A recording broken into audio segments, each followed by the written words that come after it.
समस्त देशवासियों, क्षेत्रवासियों और नगरवासियों को मकर संक्रांति की हार्दिक शुभकामनाएं। मकर संक्रांति पर खिचड़ी का स्वाद मुगल बादशाहों की पसंद तो अंग्रेज भी ले गए थे साथ। मकर संक्रांति पर भारत में पर्व के अवसर पर विभिन्न प्रांतों में प्रसाद के रूप में खिचड़ी तैयार की जाती है। कहीं इसे पोंगल तो कहीं खेचड़ा, कहीं माथल तो कहीं बीसी बेले भात कहा जाता है। नाम चाहे कुछ भी हो, लेकिन इसे खाने का असली मजा दही, घी और पापड़ और अचार के साथ ही आता है। कहा भी गया है कि खिचड़ी के चार यार दही, घी, पापड़ और अचार। खिचड़ी मुगल बादशाह जहांगीर और औरंगजेब को भी बहुत पसंद थी। इतना ही नहीं, अंग्रेज भी भारत से इस पोषक आहार को ब्रिटेन ले गए थे, जहां पर आज यह नाश्ते के शौक में खाई जाती है। नई दिल्ली के दीनदयाल शोध संस्थान द्वारा भारत में खान पान की विविध परंपरा और संस्कृति पर प्रकाशित किताब पोषण उत्सव में खिचड़ी को लेकर ऐसी ही बहुत सी दिलचस्प जानकारी दी गई है। संक्रांति पर्व पर देश के विभिन्न हिस्सों में खिचड़ी को प्रसाद के रूप में ग्रहण करने की समृद्ध परंपरा है और संपूर्ण देश में अलग अलग नामों से प्रचलित खिचड़ी का ऐतिहासिक दस्तावेजों में भी उल्लेख मिलता है। किताब में बताया गया है कि यूनानी राजदूत सेल्यूकस ने भारतीय उपमहाद्वीप में दाल और चावल की लोकप्रियता के बारे में उल्लेख किया।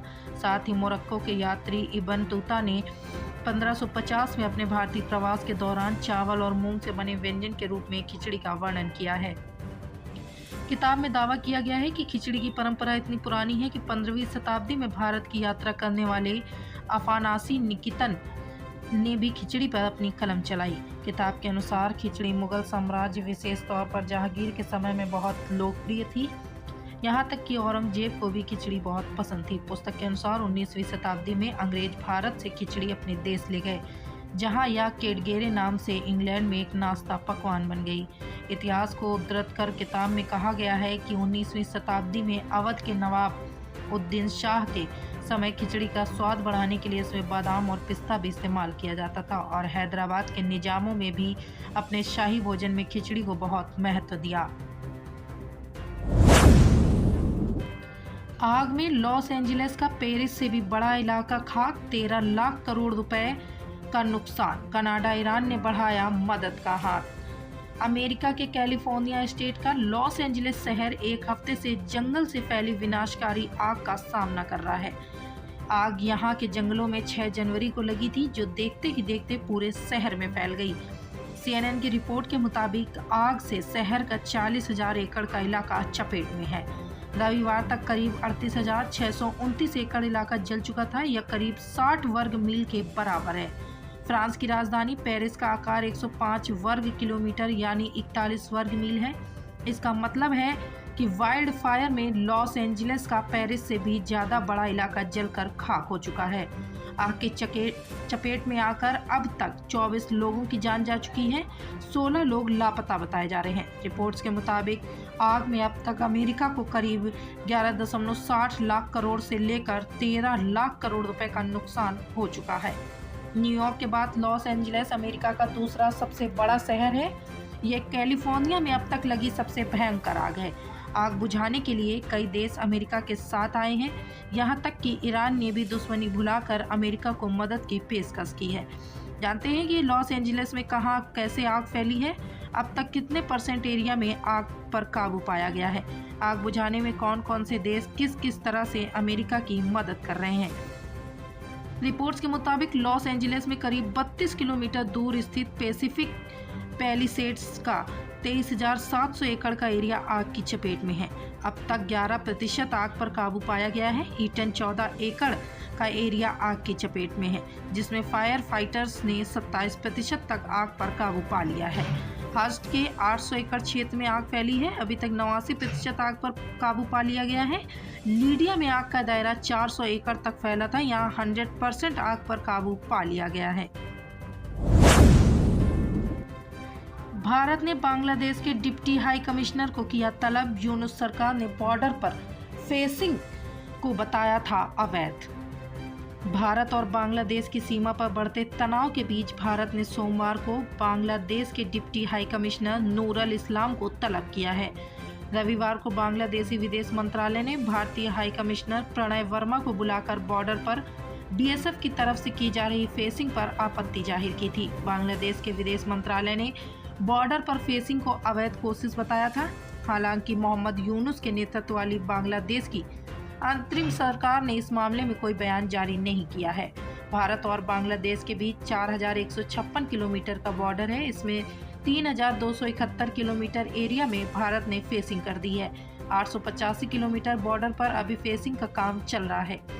रिपोर्ट्स के मुताबिक भारत ने 2010 से लेकर 2023 तक 160 जगहों पर फेसिंग का काम किया था। 10 जनवरी से बीएसएफ ने फिर से यह काम शुरू किया। इनमें से 5 जगहों चंपैन, वाबगंज, लालमोनिहारहाट में 3 बीघा कॉरिडोर, नौगांव और पटनी ताला, फेनी, कुश्तिया और कुमिला में फेसिंग के लेकर विवाद है। बांग्लादेश का आरोप है कि भारत ने सीमा पर हुए पुराने समझौतों का उल्लंघन किया है। जहांगीर आलम ने दावा किया कि 1975 के एक समझौते के मुताबिक जीरो लाइन से 150 गज के अंदर कोई भी निर्माण कार्य बिना दोनों देशों की सहमति से नहीं हो सकता। रिपोर्ट्स के मुताबिक जहांगीर आलम ने कहा कि 1974 में एक और समझौता हुआ था जिसमें बांग्लादेश ने बेरुबाड़ी भारत को सौंपा। बदले में भारत ने 3 बीघा कॉरिडोर तक बांग्लादेश को पहुंच देनी थी, लेकिन भारत ने इस कॉरिडोर को कभी पूरी तरह से नहीं खोला। वो इसे सिर्फ एक घंटे के लिए खोलते थे। साउथ की फिल्म नागबंधम की पहली झलक रिलीज। कर्ण को मगरमच्छ के जबड़े को चीरता देख फैंस बोले एक और ब्लॉकबस्टर।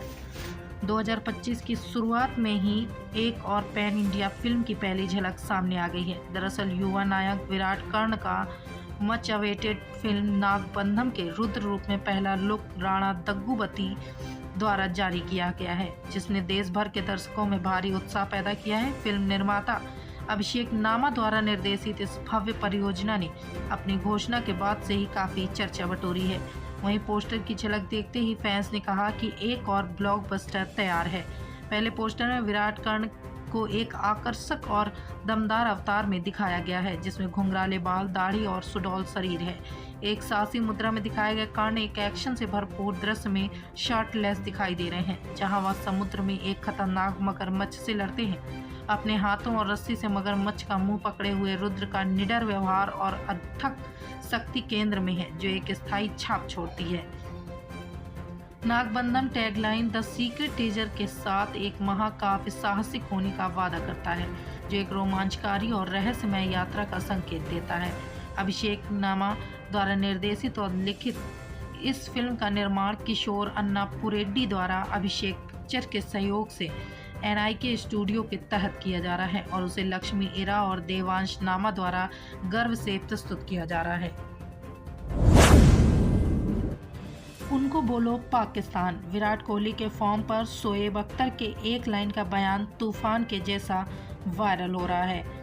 टीम इंडिया के विस्फोटक बल्लेबाज और run chase machine Virat Kohli का हालिया फॉर्म फैंस को निराश कर रहा है।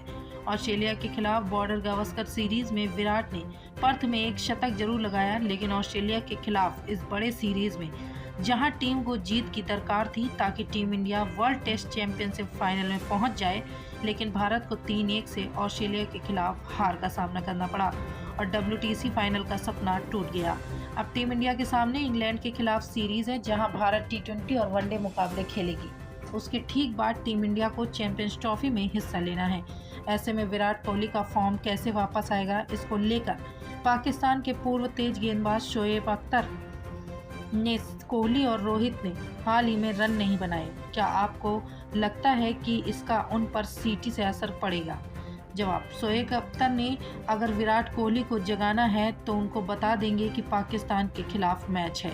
ICC चैंपियन ट्रॉफी का आगाज 19 फरवरी से होने वाला है। 8 साल के बाद चैंपियंस ट्रॉफी की वापसी हुई है।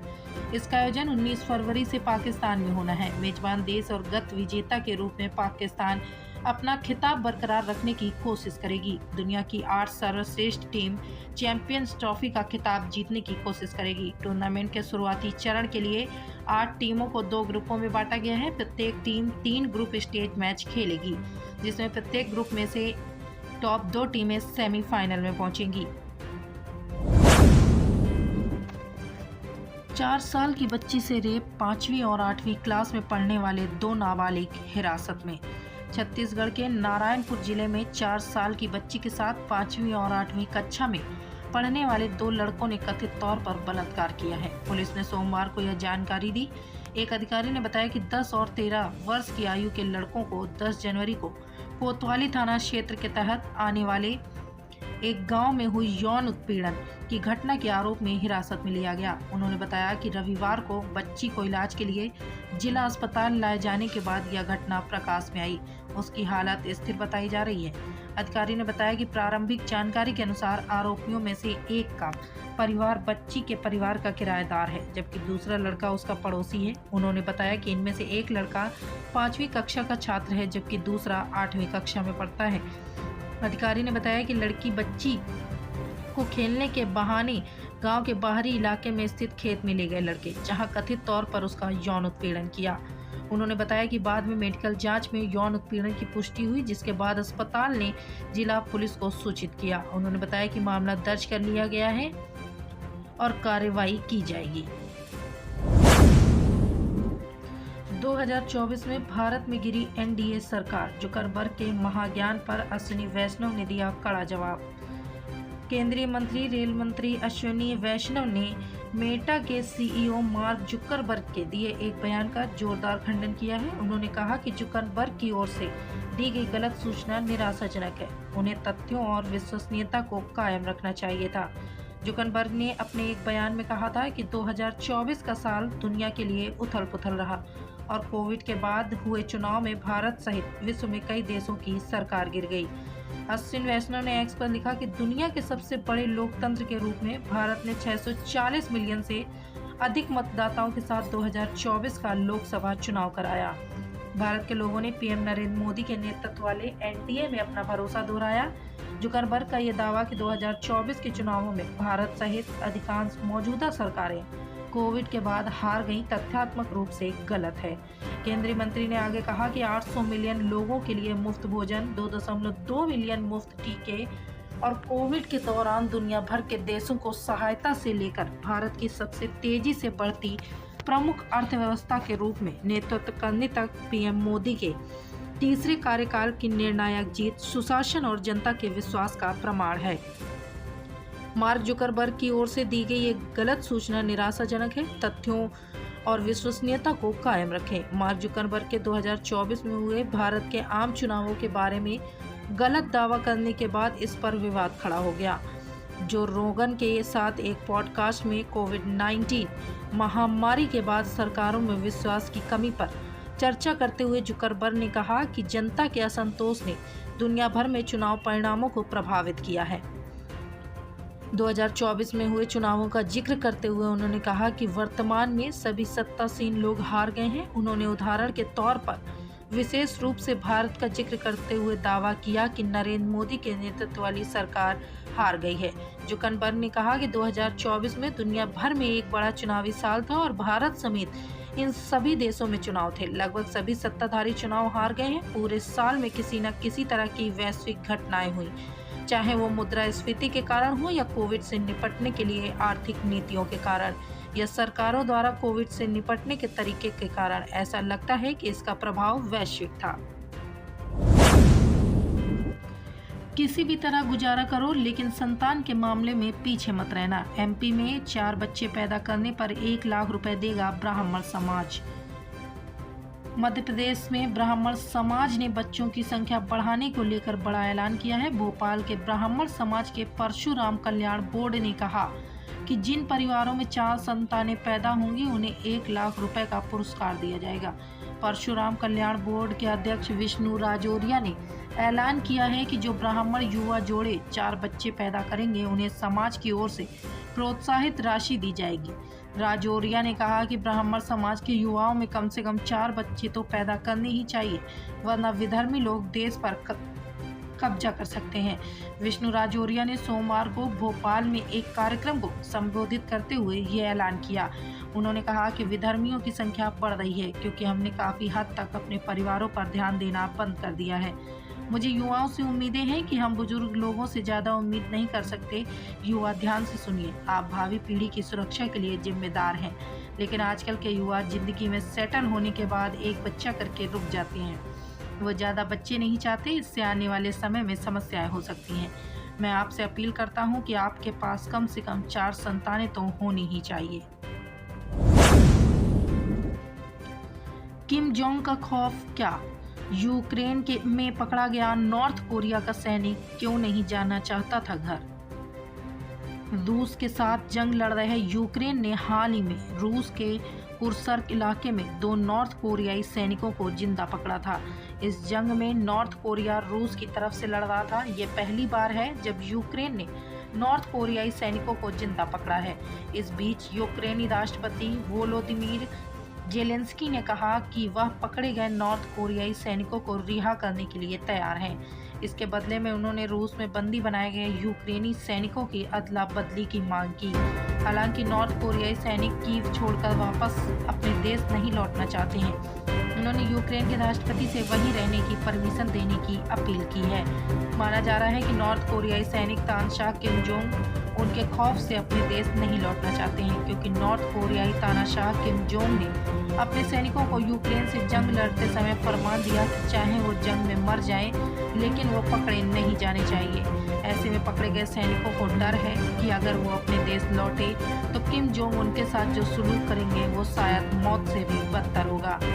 रिपोर्ट्स के मुताबिक यूक्रेन का अनुमान है कि कुर्स्क की लड़ाई के दौरान नॉर्थ कोरिया के 3000 से ज़्यादा सैनिक मारे गए हैं या फिर घायल हुए हैं। एक अमेरिकी अधिकारी के मुताबिक अक्टूबर से लेकर अब तक इस इलाके में सैकड़ों नॉर्थ कोरियाई सैनिक मारे गए हैं।